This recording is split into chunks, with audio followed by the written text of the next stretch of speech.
هغه وایي که مې تن ټوټې ټوټې کړې پروا نشته د عزت خیال مې کوه ګوره پښتون یمه.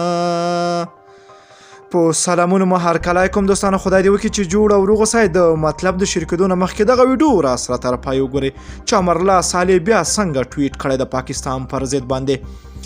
د افغانستان د ملي امنیت پخوانی رئیس او د ولسمشر غني په مشرۍ په ټاکنو کې د دولت جوړونکي ټیم لومړی مرستیال امرالله صالح د منظور پښتون په نیولو خواشیني څرګنده کړې ده.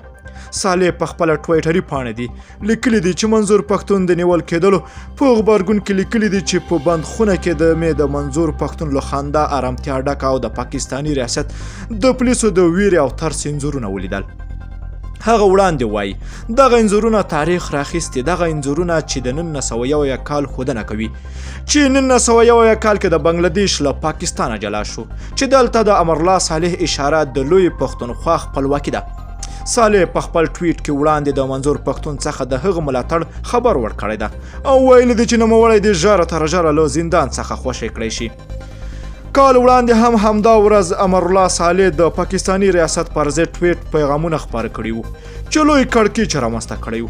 امرالله صالح چې په داسې حال کې د منظور پښتون په ملاتړ ټویټ خپروي چې له هغه وړاندې افغان ولسمشر محمد اشرف غني، پخوانی ولسمشر حامد کرزی، د مشرانو جرګې مشر فضل حدی مسلمیار هم د منظور پښتون په ملاتړي اعلامیې خپرې کړي دي. منظور پښتون وړمه شپه د پاکستاني ریاست له لوري نیول شوی ده او یو نامعلومه زندان ته لیږدول شوی ده، خو په اړه یې بشپړ معلومات نه دي خپاره شوي. پښتون د نیولو په غبرګون کې د پاکستاني سیاسیونو سربیره په افغانستان او نړۍ کې هم ډیرو محققو سیاسیونو د منظور پښتون ته د عدالت غوښتنه کړې ده، خو ریاست یې په اړه څه نه وایي. بل خوا نن محسن داوړ او پاکستان پر ضد لرونکي د پاکستان ظالمه حکومت له لوري ونیول شو او تر اوسه نور جزیات نه دي ورکول شوي چې چیرته به وي.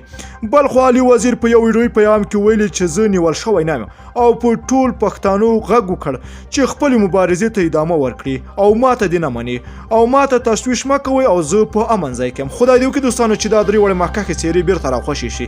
که ویډیو مو خوښه شوي نو راسره لایک او شیر یې کړئ. که غواړئ له تازه او دقیقو معلوماتو خبر شئ نو د لمر پریس یوټیوب چینل حتما د سره سبسکرایب کړئ. نور مو په پاک رب سپارم، الله مل ښه، خو وخت درته غواړم.